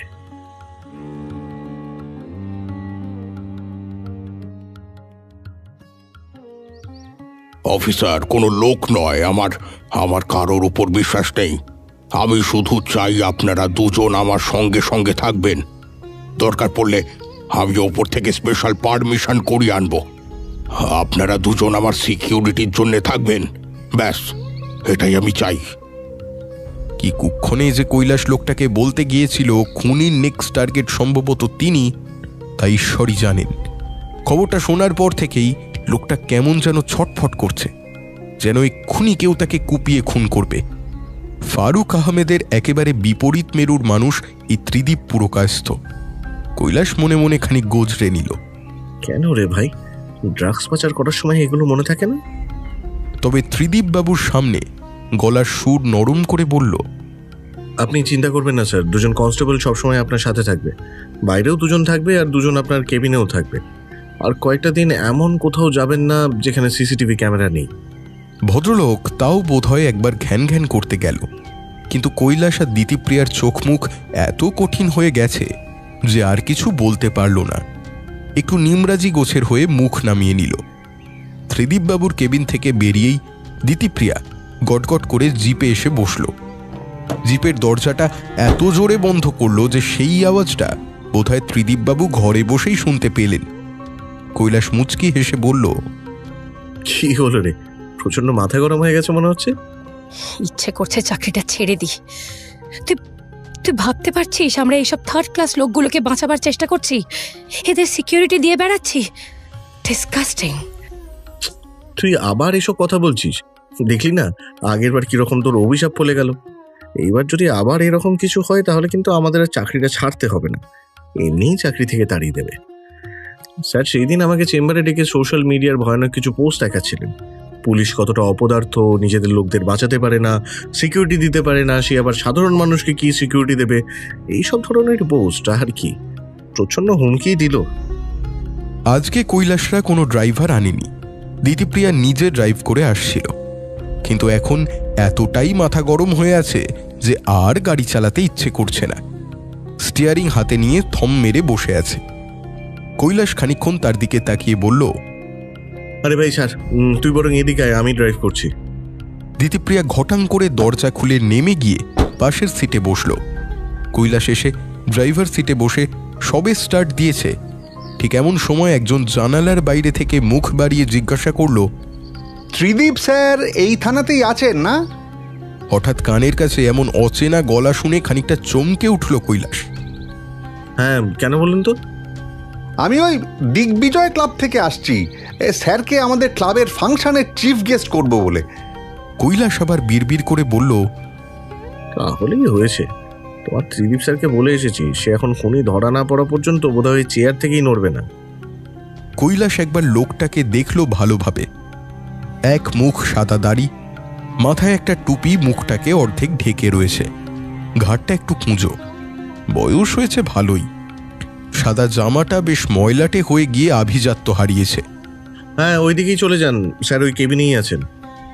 লোকটা চলে যেতেই ফিক করে হেসে ফেলল কৈলাস।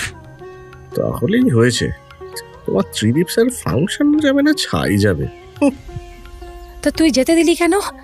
এখানেই তো বলে দিতে পারতিস দেখা হবে না, ত্রিদীপ স্যার যাবেন না। সেটা আমার কাজ নাকি?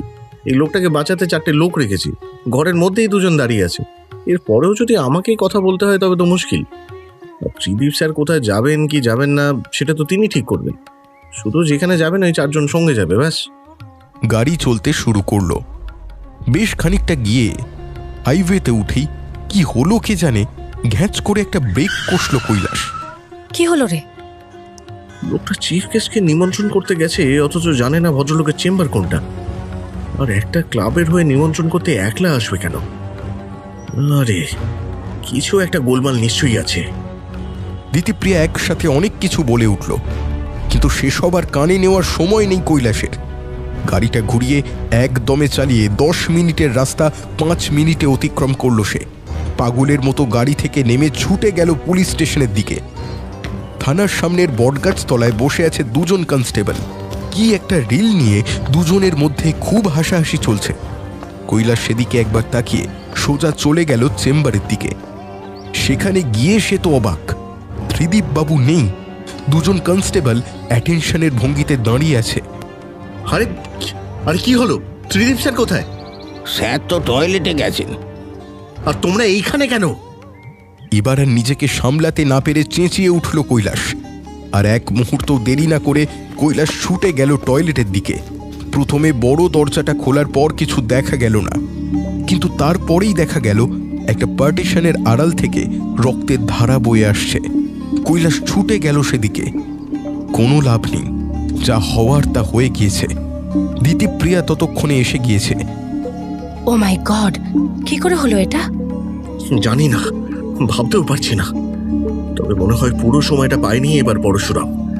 শুধু টয়লেটের দেওয়ালে গজাল দিয়ে গাঁথা আছে, আর গলায় একটা কোপ বসিয়েছে, চিরকুটটা পর্যন্ত দেয়নি। তার মানে সম্ভবত পুরো সময়টা পায়নি। এখনো নিশ্চয়ই বের হতে পারেনি লোকটা। আবার হুড়মুড় করে বের হতে গিয়ে দেখল 4 জন কনস্টেবলই এখানে চলে এসে হুমড়ি খেয়ে ক্ষতবিক্ষত লাশ দেখছে। আরে কি হলো, সবাই এইখানে কেন? লোকটা তো বেরিয়ে যাবে। কৈলাস সকলকে ধাক্কা মেরে বেরিয়ে এসে দেখল কেউ কোথাও নেই। টয়লেটে ঢোকা থেকে বেরোনোর মধ্যে প্রায় মিনিট 15 ফারাক। সিসিটিভি থেকে ছবি পাওয়া যেতে পারে। কি মনে হচ্ছে জেডি স্যার? ক্যামেরা তো নেই স্যার। কৈলাস আর দিতিপ্রিয়ার পিছনে পিছনে কয়েকজন কনস্টেবল এসেছিল। ওরা পুরনো আমলের। তাদেরই একজন বলল কথাটা। কৈলাস অবাক হয়ে তার দিকে তাকাতেই মাথা চুলকে বলে উঠল, মানে স্যার তো এখানে ক্যামেরা লাগাতে দিতেন না। অনেক রকম লোক আসতো কিনা স্যারের সঙ্গে দেখা করতে।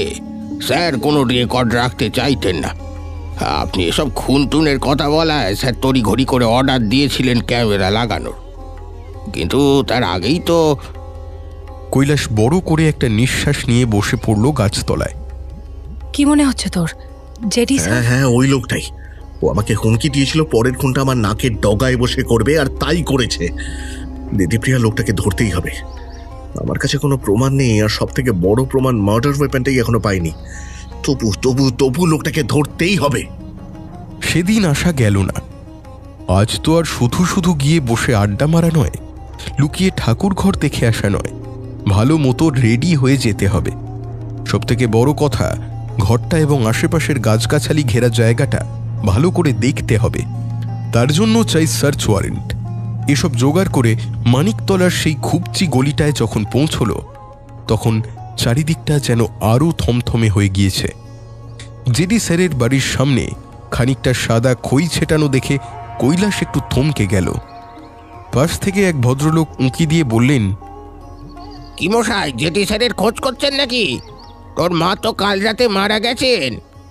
কৈলাস খানিকটা থমকে দাঁড়িয়ে পড়ল। সত্যি তো, এই অবস্থায় যাওয়া যায় নাকি সার্চ ওয়ারেন্ট নিয়ে ঘরের ভেতর? দিতিপ্রিয়া ফিসফিস করে বলল, কি আর করবি বল, আজ না হয় বাদ দে, কাল আসি। কাল কেন, আজই তো ভালো, আসুন না আপনারা। আজ ভদ্রলোক চাবি নিয়ে এসেছেন।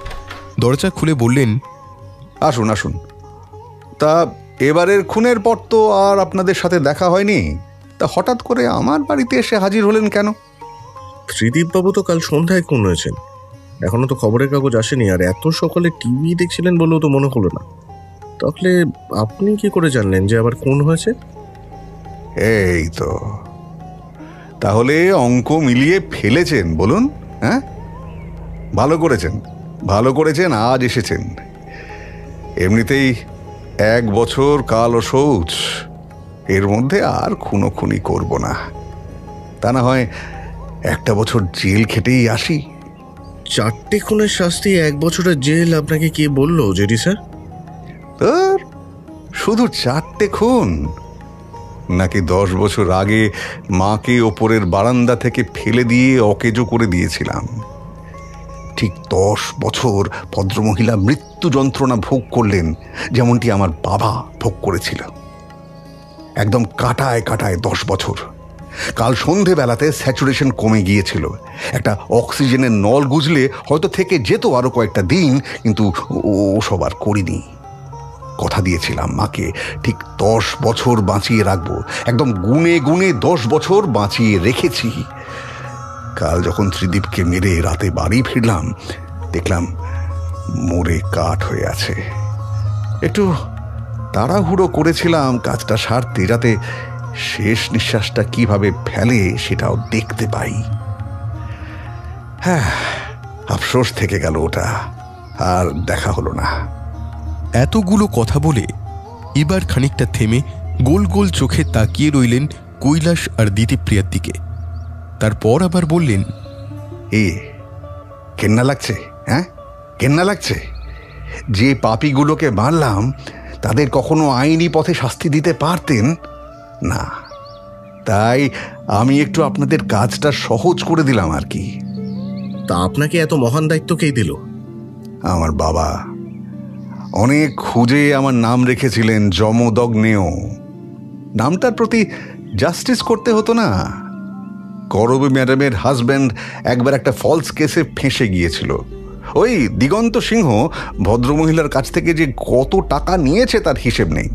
আর শুধু তাই নয়, ভদ্রমহিলার অসহায়তার সুযোগ নিয়ে তার সাথে অশালীন আচরণ করে সেটা আবার ছবি তুলে ভদ্রমহিলাকে ব্ল্যাকমেল করে হোটেলে ওনার সাথে রাত কাটানোর জন্য কলেজে ধাওয়া করেছে, ক্লাবে ধাওয়া করেছে, কিছুতেই ছাড়ে না।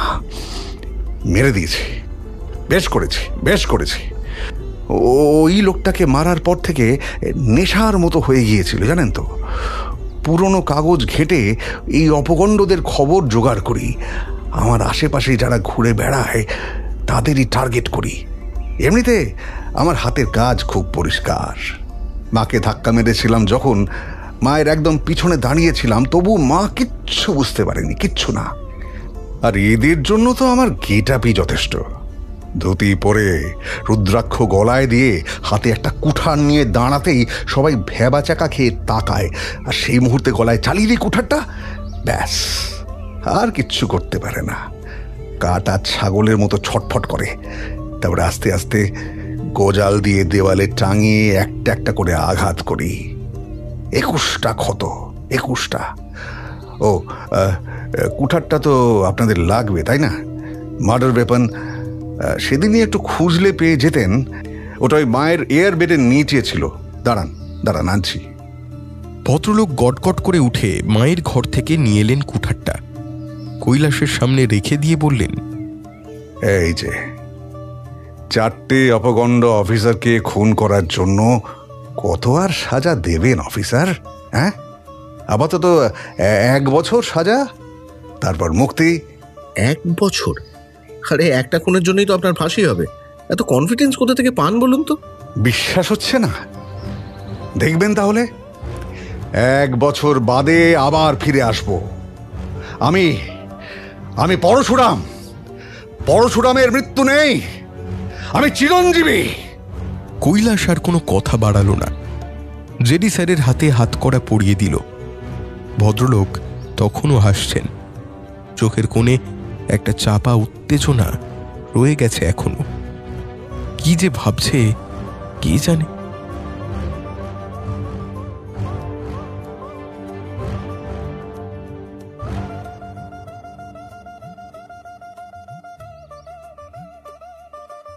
শীতের সকালের আমেজটাই আলাদা। ঘুমটা শেষ হয়েও যেন শেষ হতে চায় না কিছুতেই। এক নাগারে মোবাইলটা বেজে চলেছে। অত্যন্ত বিরক্তি নিয়ে সেটা হাতে নিল দিতিপ্রিয়া। হ্যালো, চলে আয়। কোথায়? জেলার নবীন সেনের কোয়ার্টারে ভদ্রলোককে দেওয়ালে গজাল দিয়ে পুঁতে কুপিয়ে খুন করা হয়েছে। ফোনটা হাত থেকে প্রায় পড়ে যাচ্ছিল দিতিপ্রিয়ার। পরশুরাম, কিন্তু সে তো জেলে। কাল নাকি জেল ভেঙে পালিয়েছে। ভুলে গেলি, কালই তো 1 বছর পূর্ণ হয়েছে। কাল অসৌচ কাটিয়ে আবার ফিরে এসেছে পরশুরাম।